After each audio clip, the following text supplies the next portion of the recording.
I'm Sarah Mitchell, and I'm 27 years old. My father's words still echo in my head 10 years later. You'll come crawling back, you worthless loser.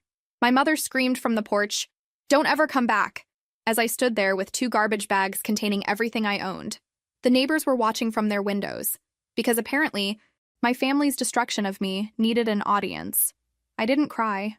Not then. I just picked up those bags and walked away from the house I'd called home for 17 years. You know what's funny about hitting rock bottom? At least you know you can't fall any further. Where are you watching from today? Drop your location in the comments below, and hit that like and subscribe button if you've ever felt completely abandoned by the people who were supposed to love you unconditionally. You'll definitely want to stick around for what happened next. Let me back up and tell you how I got to that moment. It wasn't one big fight. It was years of being told I wasn't good enough, smart enough, pretty enough. My parents, Ray and Linda Mitchell, had this vision of the perfect daughter. Problem was, I wasn't her. My grades were decent but not spectacular. I wasn't interested in beauty pageants like my cousin Jessica. I wanted to study business, maybe start my own company someday. Business? My mother had laughed when I mentioned it during dinner one night. Honey, you can barely balance your checkbook. Maybe aim a little lower. My father was worse. He had this way of looking at me like I was a disappointment that had wandered into his house by mistake.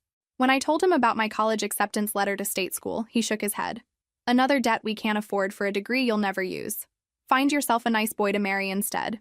The final straw came when I got my first job at 17, working weekends at a local diner. I was so proud, finally earning my own money, proving I could be responsible. I brought home my first paycheck, excited to show them I was contributing to the family.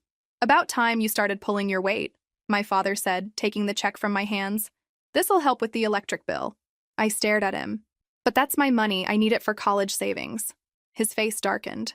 You live in my house, eat my food, use my electricity. Nothing here belongs to you, including that attitude. That night I heard them talking in the kitchen. She's becoming too independent, my mother said. Thinks she knows better than us. Maybe it's time she learned what the real world is like. My father agreed. Tough love, that's what she needs. So they planned it. While I was at work the next day, they packed my belongings, what few things they considered mine, into garbage bags. When I came home expecting dinner and homework, I found my entire life sitting on the front steps. You think you're so grown up, my father said, crossing his arms. Time to prove it. You want independence? You got it. I remember looking at those bags, then at my parents' faces. Cold, determined, final. This is really happening? I asked. You'll come crawling back within a week, my father sneered. You worthless loser. But I didn't crawl back. And 10 years later, when they showed up at my mansion begging for help, I showed them exactly what this worthless loser had built. December in Seattle isn't kind to homeless teenagers. I learned that the hard way my first night sleeping in Pioneer Square, using my jacket as a blanket and my backpack as a pillow. The rain soaked through everything, and I was pretty sure I was going to die of hypothermia before sunrise. You want to know what's humbling? Asking strangers if you can use their bathroom. Digging through your bag for quarters to buy a cup of coffee just so you can sit somewhere warm for 30 minutes. Watching families walk by and wondering if your parents are sleeping better now that their burden is gone. I'd like to tell you I had some brilliant survival plan, but honestly, I was winging it. The first few days were about basic needs. Where to sleep, where to get food, where to stay warm. I discovered the downtown library opened early and closed late. The YMCA had showers for $5. McDonald's let you sit for hours if you bought something small. By day 3, I'd made friends with Marcus, a guy in his 20s who'd been living on the streets for 2 years. He taught me the unwritten rules of survival. Never sleep in the same place twice, he said, sharing his bag of fries with me. Stay clean as much as possible. People treat you different when you look homeless. And whatever you do, don't let this become permanent. Marcus had been a college student once, too. Kicked out by parents who couldn't accept he was gay. The difference between us, he told me, is you're angry. I gave up. Don't give up. The anger was real. It burned in my chest every time I woke up cold and wet. But it wasn't the destructive kind. It was fuel. Every shiver, every hunger pang, every pitying look from strangers just made me more determined to prove my parents wrong. I started making lists on napkins from fast food restaurants. Things I needed. Stable housing, income, education plan. Things I wanted.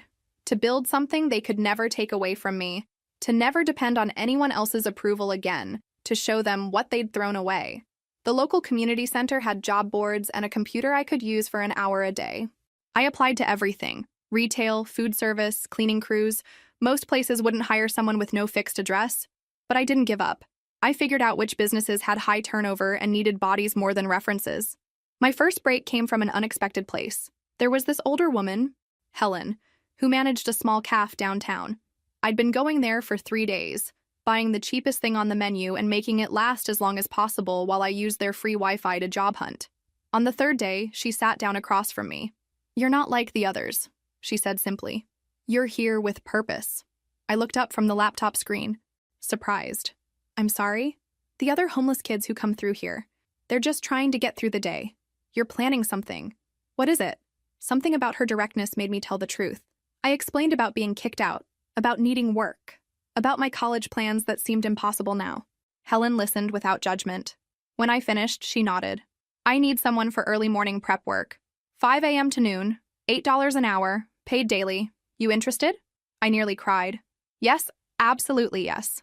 "One condition," she said. "No sob story to the customers. They're not here for therapy. They're here for good coffee and food. Can you give them that?" I could, and I did. For the first time in weeks, I had hope. But I was about to learn that having a job was just the beginning of climbing out of the hole my parents had thrown me into.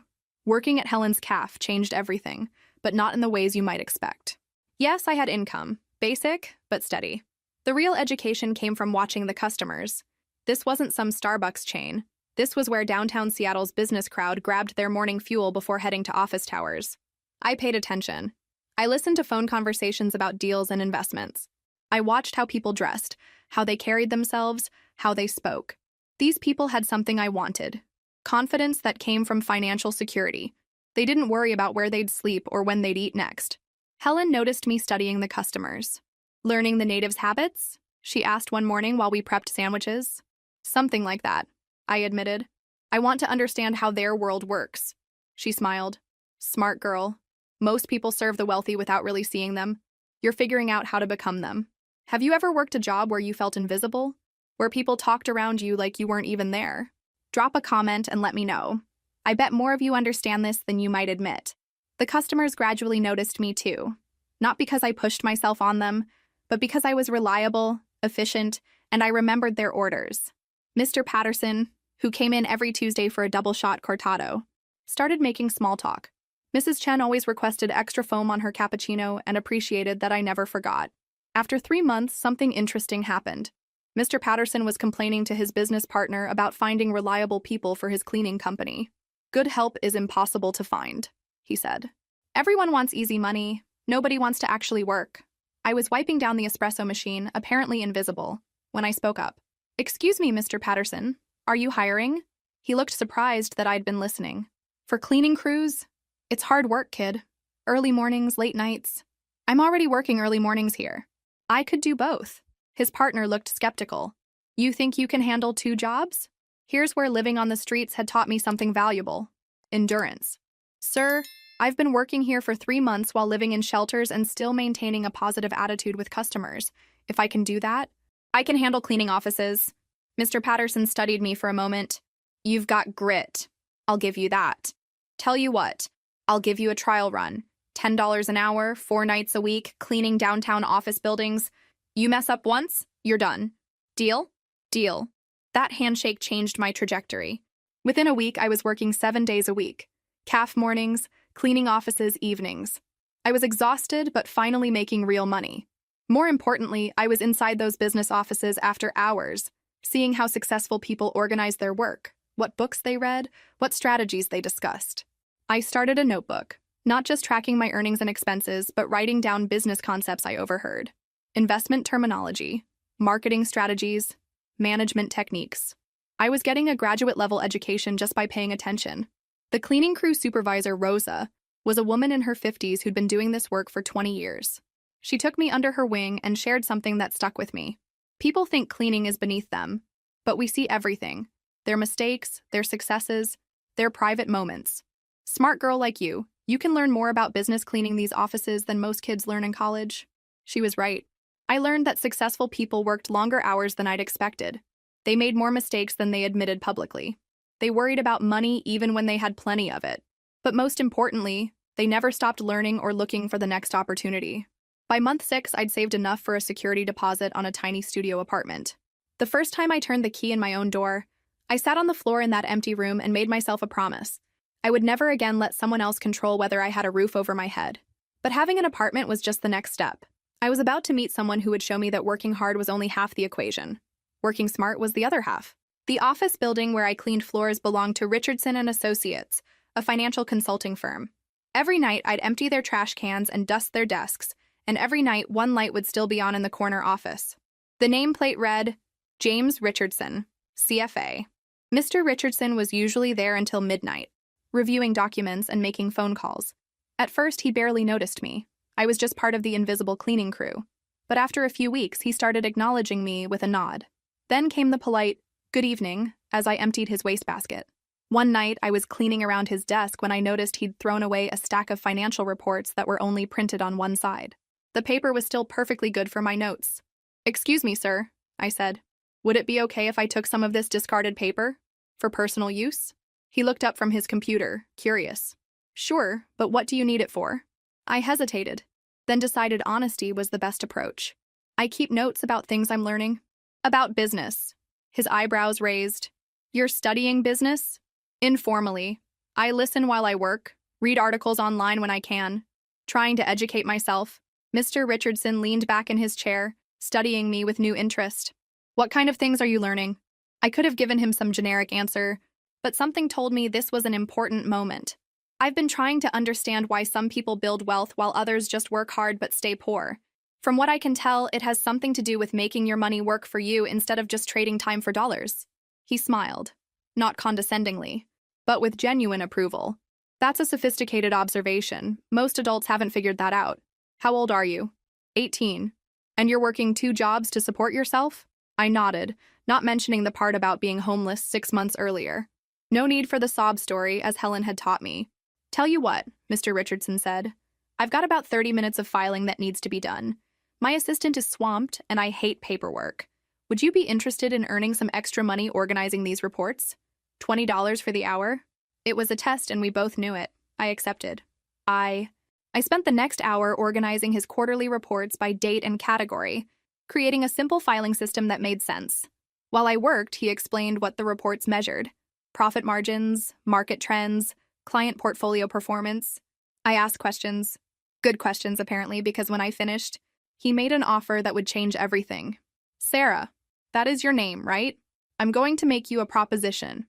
I need someone reliable to help with basic administrative tasks a few hours a week. Filing, data entry, organizing documents. Nothing confidential, nothing above your skill level.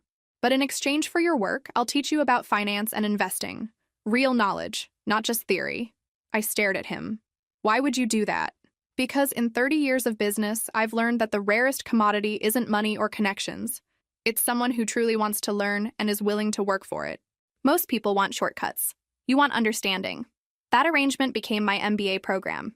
Every Tuesday and Thursday evening after my cleaning shift, I'd spend 2 hours with Mr. Richardson. He taught me how to read financial statements, understand market indicators, and most importantly, think like an investor instead of an employee. "The wealthy don't work for money," he explained during one of our sessions. "They make money work for them. Every dollar you earn should be put to work earning more dollars." I started applying his lessons immediately. Instead of just saving my money in a checking account, I opened a high-yield savings account and began investing small amounts in index funds. $10 here, $20 there. It wasn't much, but I was building the habit. More valuable than the financial education was learning how successful people think. They planned years ahead, not just weeks. They saw problems as opportunities. They networked not just for immediate gain, but to build long-term relationships. Mr. Richardson introduced me to other clients and colleagues as his Prot G. Suddenly, I was invited to industry networking events, not as help, but as someone worth talking to.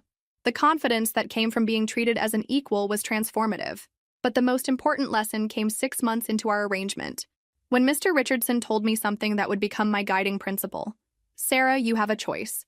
You can spend your life reacting to what others do to you, or you can take control and create your own opportunities. The difference between victims and victors isn't what happens to them, it's what they do next." I was about to put that philosophy to the test in ways I never could have imagined. By my 20th birthday, I wasn't the same scared kid who'd been thrown out with garbage bags. Working with Mr. Richardson had taught me to think strategically, but I was ready for more than filing and data entry. I wanted to build something of my own. The idea came from an unexpected source. Complaints I kept hearing from the business people at Helen's Cafe. They needed reliable, detail-oriented help with projects, but hiring full-time employees was too expensive and time-consuming for short-term work. Temp agencies were unreliable. Freelancers were hit or miss. There's got to be a better way, Mrs. Chen muttered one morning after her third temp assistant in 2 weeks had called in sick. I just need someone competent who shows up when they say they will. That's when it clicked. I'd been doing exactly what these people needed for 3 years. Showing up, paying attention to details, learning quickly, and delivering quality work. What if I could build a business around that? I pitched the idea to Mr. Richardson during one of our Tuesday sessions. I want to start a consulting service for small businesses. Administrative support, project management, basic business operations, the stuff they need done but don't want to hire full-time employees to handle. He leaned forward, interested. Tell me more. I'd position it as premium temporary support. Not just another temp service, but skilled assistance for people who need someone who can think, not just follow orders, higher rates than typical temp work, but guaranteed reliability and quality. What would you call it? I'd been thinking about this. Mitchell Solutions. Simple, professional, memorable. Mr. Richardson smiled. I like it, but starting a business requires capital, insurance, business licenses. Are you prepared for those costs? This was where 3 years of disciplined saving and investing paid off. I'd managed to accumulate nearly $8,000, not wealthy by any means, but enough to launch a small service business if I was careful. More importantly, I had something many new business owners lacked: a ready network of potential clients. Helen's regular customers knew my work ethic. Mr. Richardson's colleagues had seen me handle complex tasks. I had references and potential clients before I even filed the paperwork. My first official client was Mrs. Chen, who needed help organizing a product launch for her import business. 50 hours at $25 per hour, more money than I'd ever made from a single project. I delivered everything on time and under budget, and she immediately recommended me to 2 other business owners. By the end of my first year, Mitchell Solutions was generating steady revenue. I'd moved to a better apartment, bought professional clothes, and even purchased a reliable used car. More importantly, I was building a reputation in Seattle's small business community as someone who could solve problems efficiently. The work was varied and challenging. One week, I'd be reorganizing a law firm's filing system. The next, I'd be helping a restaurant owner implement new inventory tracking.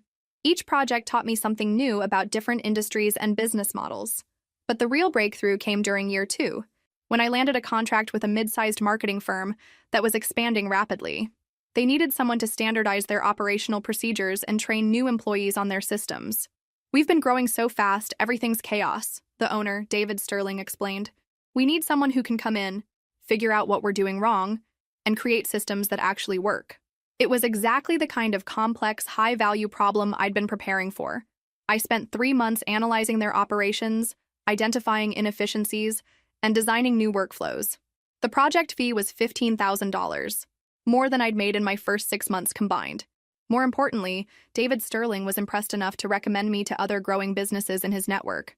Word spread about the young woman who could walk into chaotic operations and create order. I reinvested most of my earnings back into the business. Better equipment, professional development courses, marketing materials. I was building something that could scale beyond just me trading time for money. By my 23rd birthday, I'd reached a milestone I never could have imagined at 17. I was financially independent, professionally respected, and completely in control of my own destiny. But success brought new challenges, and I was about to learn that building wealth was only the first step toward building the life I really wanted. 3 years into running Mitchell Solutions, I hit what business experts call an inflection point. I could either stay small and comfortable or take the risks necessary to build something significant. The decision was made for me when David Sterling called with an opportunity that would change everything. Sarah, I need to ask you something confidential, he said during our quarterly check-in meeting. How would you feel about a partnership opportunity? I set down my coffee, suddenly very focused. What kind of partnership? I'm launching a new division focused on operational consulting for mid-market companies. Businesses too small for the big consulting firms, but too complex for basic temp services. It's exactly what you've been doing, but scaled up with proper resources and support. He slid a proposal across the table. I want you to head the division. Not as an employee, but as an equity partner. You'd own 30% of this segment of the business. I stared at the documents, my mind racing. This wasn't just a job offer. It was an invitation to build something substantial. But it also meant giving up the independence I'd fought so hard to achieve. What would this look like day to day? I asked. You'd have a team of consultants working under you.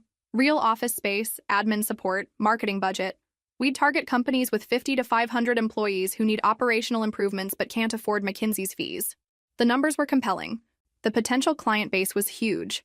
The growth opportunity was exactly what I'd been looking for. But something held me back.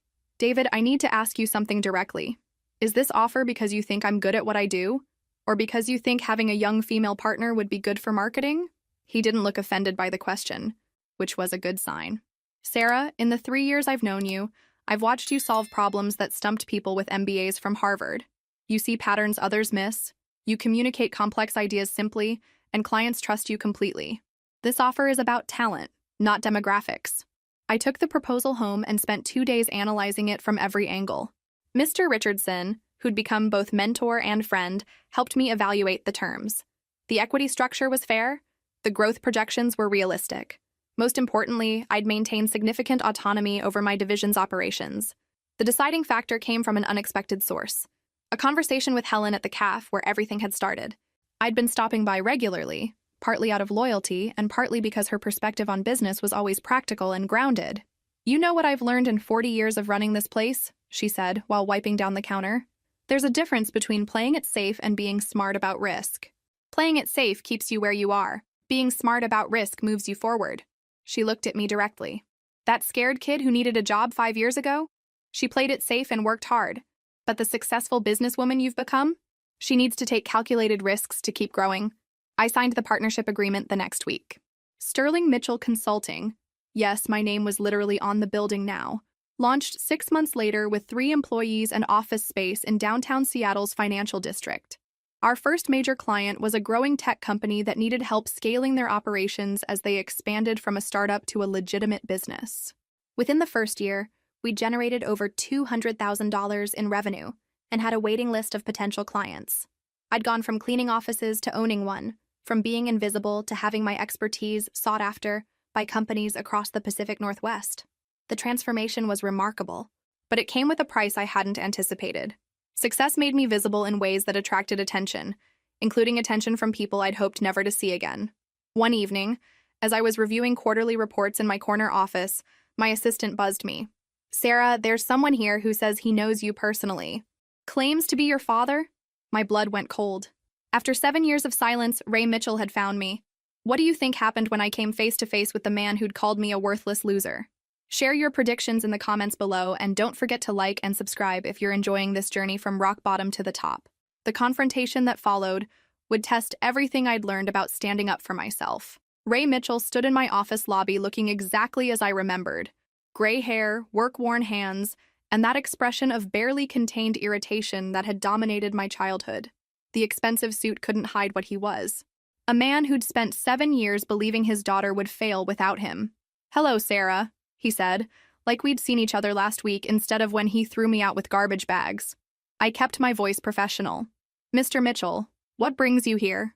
His eyes swept across the office. The polished floors, the modern furniture, the view of Elliott Bay through floor-to-ceiling windows. I could see him calculating, trying to figure out how his worthless daughter had ended up here. Impressive place, he said finally. I heard through some mutual acquaintances that you'd done well for yourself. Mutual acquaintances. Right. He'd been asking around about me, probably for months, trying to figure out if the rumors were true. I gestured toward my office. Let's talk privately. As we walked through the hallway, I noticed him taking inventory of everything. The employee workspace, the conference room, the framed articles about Sterling Mitchell Consulting that had appeared in local business journals. His jaw tightened with each step. In my office, he settled into the chair across from my desk, looking uncomfortable in a way that gave me more satisfaction than it should have. So, he said, spreading his hands. Here we are. Here we are, I agreed, waiting. I'd learned from Mr. Richardson that in negotiations, the person who speaks first usually loses ground. Ray cleared his throat. I know things ended poorly between us. Maybe I was harsh, but you have to understand, we thought we were helping you become independent. I almost laughed. 7 years of silence, and this was his opening?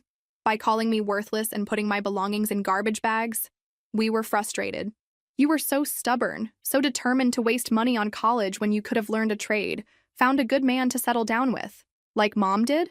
The question hung between us. My mother had married young, never finished her education, spent her life dependent on a man who controlled every aspect of their finances. It wasn't the life I'd ever wanted, and deep down, they'd known it. Your mother is perfectly happy, he said defensively. Is she? Because from what I remember, she spent most of my childhood complaining about not having her own money or her own choices. Ray's face reddened. You always thought you were better than us. No, I said quietly. I thought I could be more than what you expected. There's a difference. What do you think will happen next? Will Sarah give her father a second chance? Or has she moved too far beyond forgiveness? Drop your predictions in the comments. I have a feeling you'll be surprised by what unfolds. He shifted in his chair, clearly uncomfortable with the direction of the conversation. Look, I didn't come here to relitigate the past. I came because I'm proud of what you've accomplished. Now I did laugh. A short, sharp sound that made him flinch. You're proud? 7 years of complete silence, and now you're proud? I know I should have reached out sooner. But I kept expecting you to come back, to call, I don't know, need us again. Need you for what, exactly? Support. Family. The things daughters are supposed to need from their parents. I leaned back in my chair, studying this man who'd shaped so much of my early life through his absence of faith in me. What is it you want, Ray? The formality of using his first name wasn't lost on either of us. He noticed immediately, his mouth tightening, but he pressed forward. I want us to be a family again. I want to make up for lost time. Maybe we could help each other. There it was. The real reason for his visit.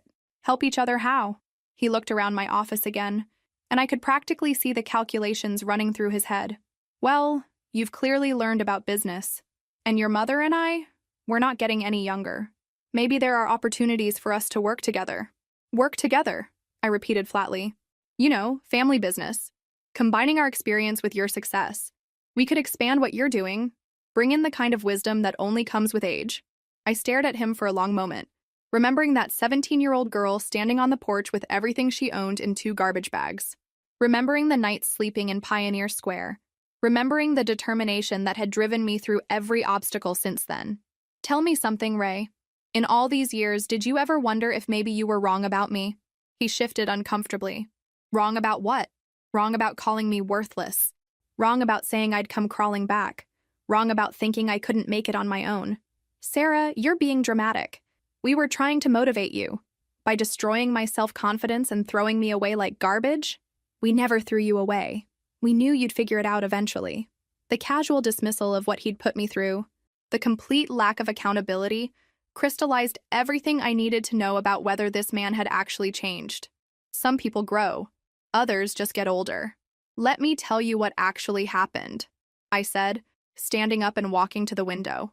The view of downtown Seattle stretched out below us, the city where I'd built my life from nothing. You didn't motivate me. You didn't teach me independence. You nearly destroyed me. Ray started to protest, but I held up my hand. No, you wanted to talk, so let me talk. That first night, sleeping in Pioneer Square in December rain, I genuinely thought I might die of hypothermia. The first week, eating 1 meal a day because that's all I could afford, I lost 12 pounds and almost passed out at work multiple times. I turned back to face him. You want to know what motivated me? It wasn't your tough love. It was proving to myself that I was worth more than how you treated me. Sarah, I think you're exaggerating. Am I? I walked back to my desk and pulled out my phone. Would you like to see the photos I took during those first few months? The shelter bed I slept in? The food bank where I got groceries? The bruises from sleeping on concrete? His face went pale. You kept photos? I kept everything. Every receipt, every diary entry, every moment of pain you caused. Not because I'm bitter, but because I never wanted to forget what I was capable of surviving. I sat back down, watching him process this information. In his mind, I'm sure he'd imagined I'd gone to stay with friends, maybe struggled a little but landed on my feet quickly. The reality of what I'd endured was apparently news to him. I didn't know it was that bad, he said quietly.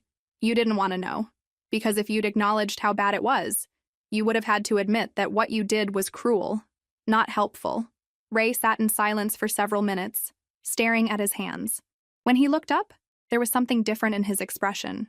Not quite remorse, but closer to it than I'd ever seen from him. Maybe I made mistakes, he admitted. But look how you turned out. Look at all this. He gestured around the office. You're successful, independent, strong. Maybe our methods were harsh, but they worked. And there it was. The inability to truly accept responsibility. Even his apology was really a way of taking credit for my success. No, I said firmly. I didn't succeed because of what you did. I succeeded in spite of it. Everything you see here I built by doing the exact opposite of what you taught me. What do you mean? You taught me that I wasn't good enough, that I should settle for less, that I needed to depend on a man to take care of me. I built this business by believing I was capable of more, by refusing to settle, and by creating my own security. I opened my laptop and pulled up our company's financial statements. Would you like to see what your worthless daughter accomplished? This business generated over $2 million in revenue last year. I personally earned more money than you've probably made in the last 5 years combined. His eyes widened as he looked at the numbers. 2 million? That's just the beginning. We're projecting 30% growth this year. And I'm considering expansion to Portland and Vancouver. By the time I'm 35, I'll likely be worth more than everyone in our extended family put together. Ray stared at the screen, and I could see the wheels turning. This wasn't just about reconnecting with his daughter anymore. This was about money, opportunity, and probably more than a little envy. Sarah, I know I hurt you. I know I made mistakes. But we're family. That has to count for something. Family, I repeated. You mean the people who are supposed to love you unconditionally? Who support your dreams? Who celebrate your successes? Yes. Then tell me. Ray, where were you when I won my first major client contract? When I was featured in Seattle Business Monthly? When I bought my first house? He couldn't answer, because we both knew where he'd been. Nowhere. Silent. Probably hoping I'd fail so he could feel justified in his treatment of me. I'll tell you where you were, I continued. You were waiting for me to fail so you could say I told you so. And now that I have succeeded beyond anything you thought possible, you want to claim credit and get a piece of it. That's not... I just want us to be close again. No, you want access to my success. There's a difference. The conversation was interrupted by a knock on my door. My assistant peeked in. Sarah, I'm sorry to interrupt, but your 3 o'clock is here. I looked at Ray. I have another meeting. We'll need to wrap this up. He stood, looking desperate now. Sarah, please. Just think about it. Family is important. We could help each other. I walked him to the door. My decision already made. Ray, I want you to know something. I forgive you for what you did to me. Not because you've earned it, but because carrying anger was holding me back. Hope flickered in his eyes. But forgiveness doesn't mean forgetting. And it doesn't mean giving you access to the life I built after you threw me away. Some bridges, once burned, can't be rebuilt. His face fell. Sarah, you can't mean that. I absolutely mean it. Don't contact me again. Don't come to my office. Don't ask mutual acquaintances about me. I've moved on from being your daughter, and you need to accept that. As I watched him walk away through the lobby, past the success he'd never believed I could achieve, I felt something I'd been chasing for 7 years. Complete closure. But I was about to discover that Ray Mitchell hadn't given up as easily as he appeared to. 2 months after Ray's visit, I thought the situation was resolved. I'd made my position clear. He'd left quietly, and life had returned to normal. My mistake was underestimating his persistence and his desperation. The first sign of trouble came from my assistant, Jennifer. Sarah, there's been someone calling multiple times asking about scheduling a meeting with you. When I ask for their name and company, they hang up. How many times? 7 calls in the past 3 days, always a different number. I had my suspicions, but hoped I was wrong. The confirmation came the following week when I arrived at the office to find Ray and Linda Mitchell sitting in our lobby.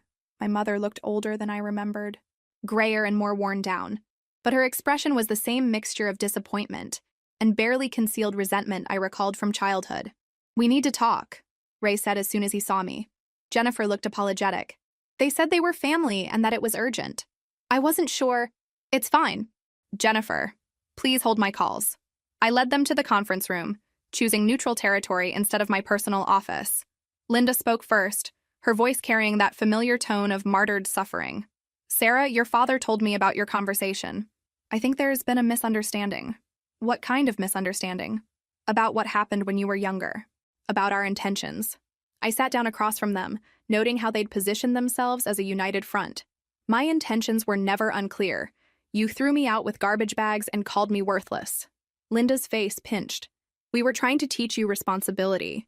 We thought a little hardship would help you appreciate what you had. A little hardship? I kept my voice level, though inside I was 17 again, cold and scared and hungry. Did you know I slept outside for 2 weeks because shelters were full? Did you know I went 3 days without eating because I spent my last money on a shower at the YMCA so I could look presentable for job interviews? My mother's facade cracked slightly. We didn't know. You didn't want to know. Just like Ray, you convinced yourselves that I'd be fine, that someone else would take care of me, that I'd learn some valuable lesson and come running back grateful. Ray leaned forward. But look at how it turned out. Look at what you accomplished. Stop trying to take credit for my success. I succeeded despite abandoning me, not because of it. Linda changed tactics, reaching into her purse and pulling out a tissue. Sarah, we're getting older. We made mistakes, yes, but we're family. We're your parents. Doesn't that mean anything to you? Here it was. The emotional manipulation that had controlled me throughout childhood. The guilt trips, the appeals to obligation, the implication that I was selfish for having boundaries. It means something, I said carefully. It means I learned valuable lessons about how not to treat people you're supposed to love unconditionally. Ray's patience snapped. Unconditionally? Sarah, love has conditions. Parents have expectations. You were headed down the wrong path, and we corrected course. By throwing me away? By forcing you to grow up. The mask was off now. No more pretense about missing me or wanting to reconnect. This was about control, about being right, about justifying their actions instead of taking responsibility for them. Linda tried to play peacemaker. Ray, calm down. Sarah, we're not here to fight. We're here because we need help. And there it was. The real reason for their visit. What kind of help? Ray and Linda exchanged glances. We're having some financial difficulties, Linda said quietly. The house needs major repairs. Ray's back problems mean he can't work construction anymore. We're behind on some bills. And you thought your daughter, the one you threw out for being worthless, might bail you out? You're successful now, Ray said. What would $20,000 or $30,000 mean to someone like you? I stared at them, amazed by their audacity. You want me to give you money? We're not asking for charity, Linda said quickly. We could pay you back, maybe work out some kind of arrangement.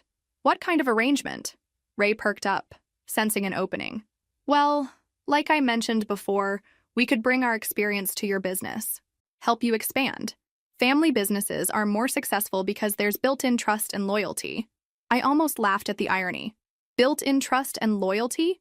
From the people who abandoned their daughter without a second thought? We've apologized for that, Linda said. No, you haven't. You've made excuses. You've tried to justify it.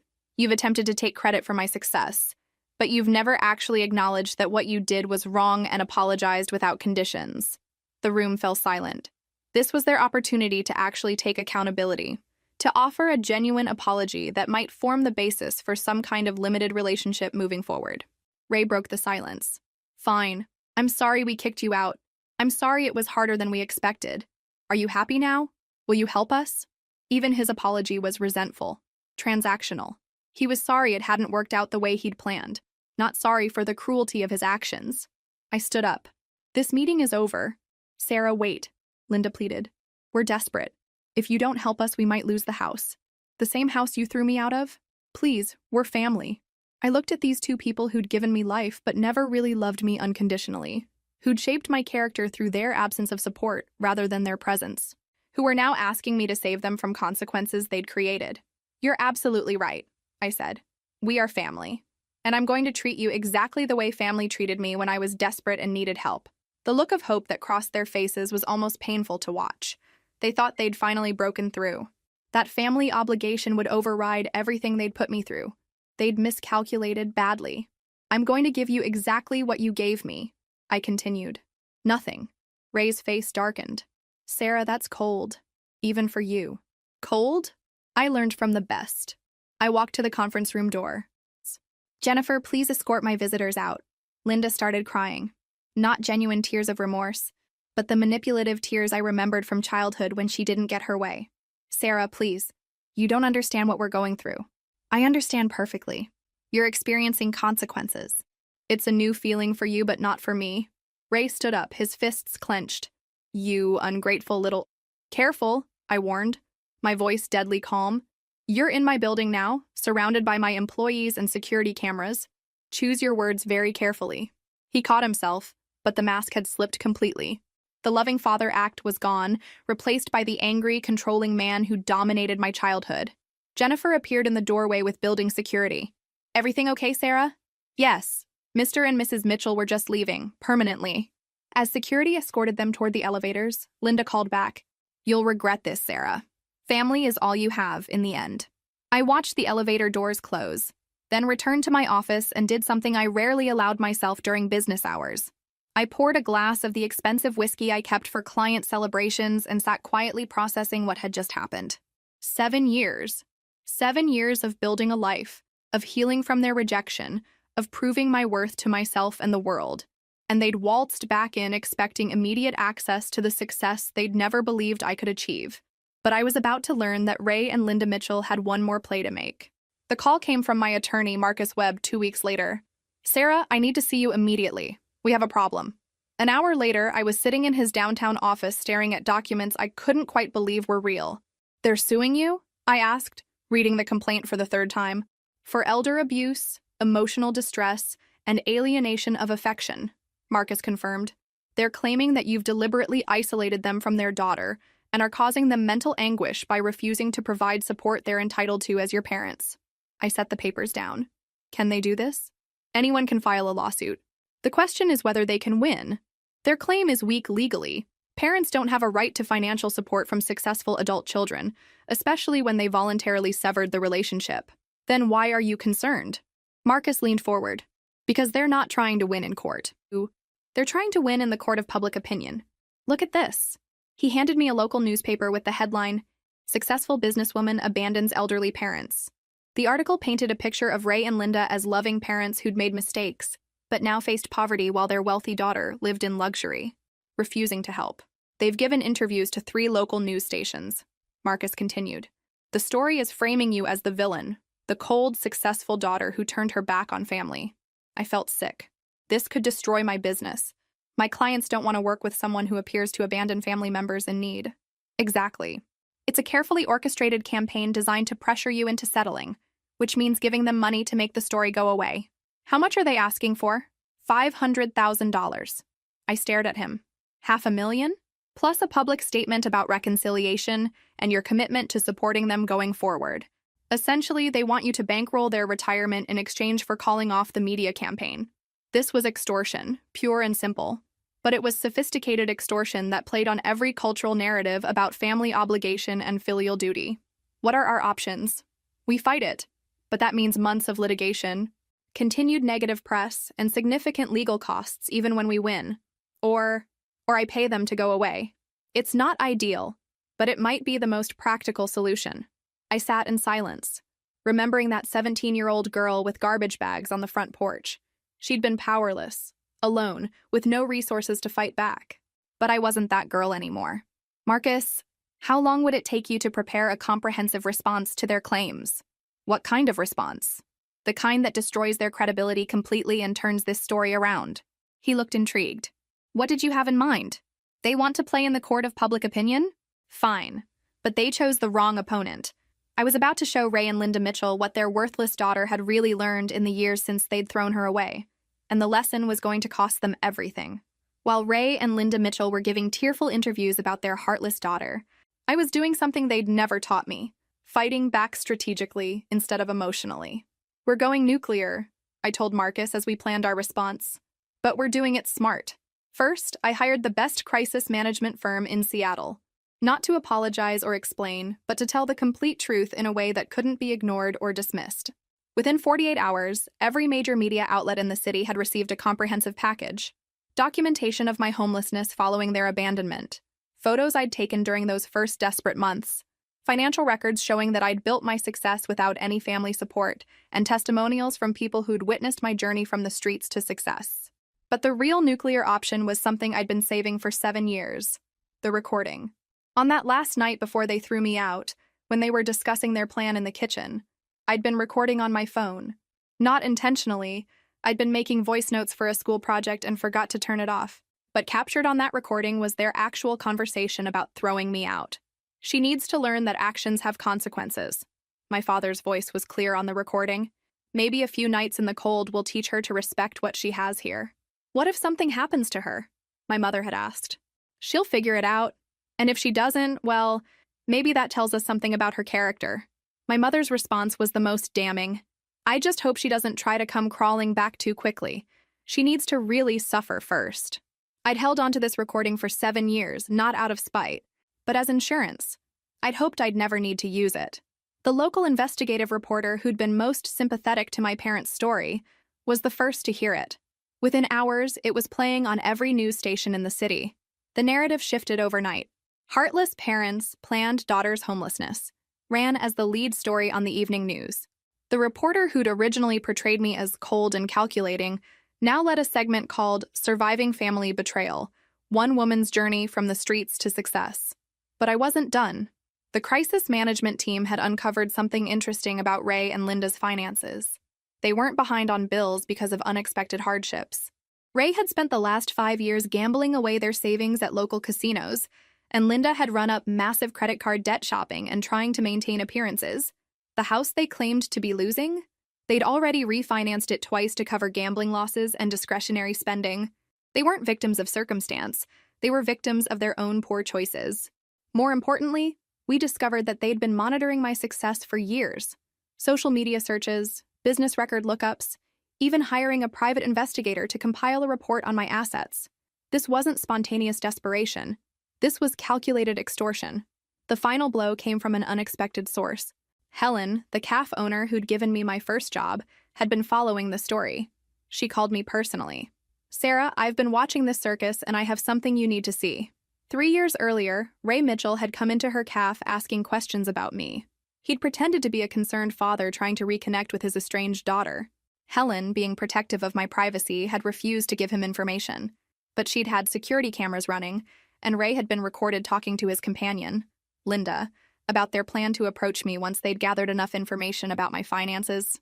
We'll wait until she's really successful. Ray's voice was clear on the recording. Then we'll play the family card. She's always been soft-hearted. She'll feel guilty and pay up.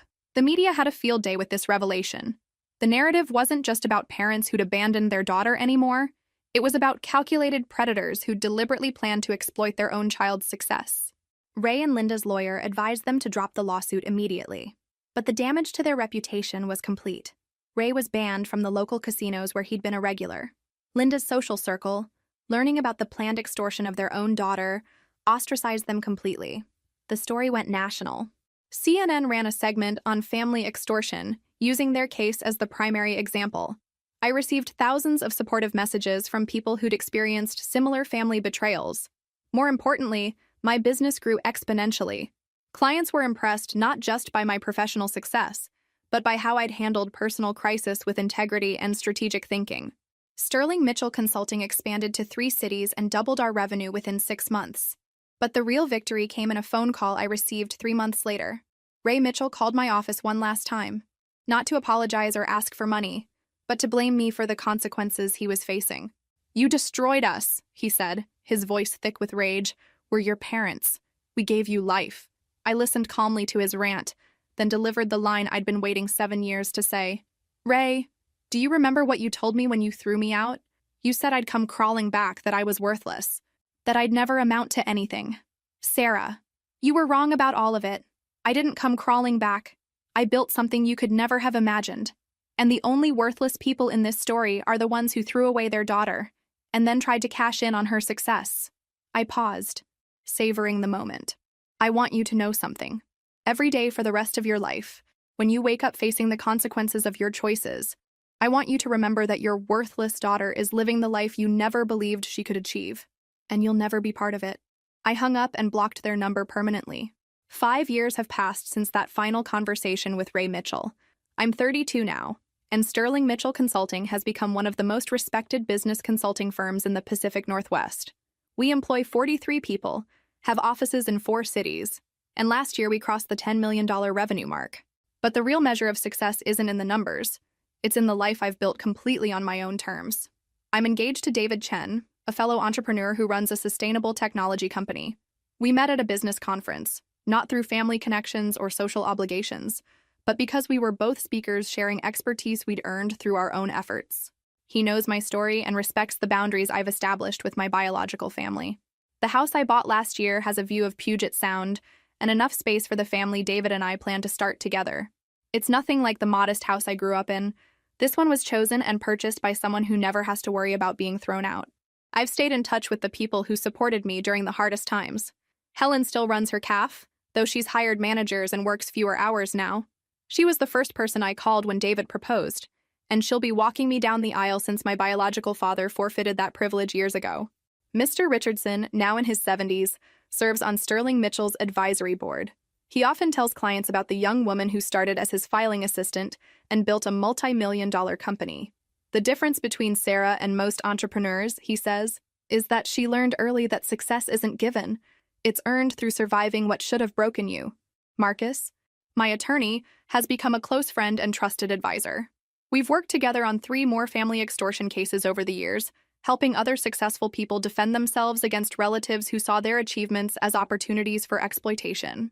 But perhaps the most meaningful relationship has been with a young woman named Jessica, whom I met through a mentorship program for homeless youth. She was 19 when we first spoke, living in her car after being thrown out for being gay. Something about her reminded me of myself at 17, angry but determined, desperate but refusing to give up. I hired Jessica as an intern 3 years ago.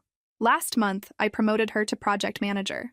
She's everything I used to be: fierce, intelligent, and absolutely committed to proving wrong everyone who underestimated her. How do you not hate them? Jessica asked me recently, referring to Ray and Linda. How do you not wake up every day furious about what they did? It was a question I'd asked myself many times over the years. I used to, I told her honestly, but I realized that carrying hatred was like letting them live rent-free in my head. The best revenge wasn't destroying them. It was building something so successful that their absence from my life was obviously their loss, not mine. I still think about that 17-year-old girl sometimes, standing on the porch with garbage bags containing everything she owned. If I could go back and tell her something, it would be this: the people who abandoned you did you a favor. They forced you to discover strength you didn't know you had. They taught you to value yourself when no one else would. They showed you that the only person you can truly depend on is yourself. And that's enough. Ray and Linda Mitchell live in a small apartment now. Their house lost to foreclosure. Their relationship with their extended family permanently damaged by their attempted extortion. I hear updates occasionally through mutual acquaintances, not because I seek the information, but because their downward spiral has become local gossip. I feel no satisfaction in their struggles, but I feel no obligation to rescue them either. They made choices, just as I did. The difference is that my choices were about building something positive, while theirs were about tearing someone else down for their own benefit. The lawsuit they filed was dismissed with prejudice, meaning they can never file similar claims again. Their credibility was so thoroughly destroyed that no attorney will take their case on contingency, and they can't afford to pay legal fees up front. But the real justice isn't in their failure. It's in my success. Last month, I was invited to speak at a conference about family estrangement and business success. The audience was filled with entrepreneurs who'd overcome difficult family relationships to build their own achievements. The hardest lesson I learned, I told them, was that family isn't just about biology. Real family consists of people who celebrate your successes, support your dreams, and love you unconditionally. Sometimes those people aren't related to you at all. After my speech, a woman approached me in tears. "I've been struggling with whether to cut contact with my toxic parents," she said. "Your story gave me permission to choose my own peace over their expectations." That conversation reminded me why I'd chosen to make my story public, despite the pain of reliving it. Every person who finds the courage to leave toxic relationships, every young adult who refuses to accept less than they deserve, every entrepreneur who builds success despite family opposition, they're all victories against the people who tried to diminish us. If this story resonated with you, make sure to like and subscribe for more content about overcoming family trauma and building success on your own terms. Your support helps me reach others who need to hear that they're not alone in facing family betrayal. And remember, the best revenge against people who call you worthless is building a life so valuable that their opinion becomes irrelevant. Sometimes the family that throws you away does you the biggest favor of your life. They force you to discover that you're enough all by yourself. And that's a lesson worth more than their approval ever could have been.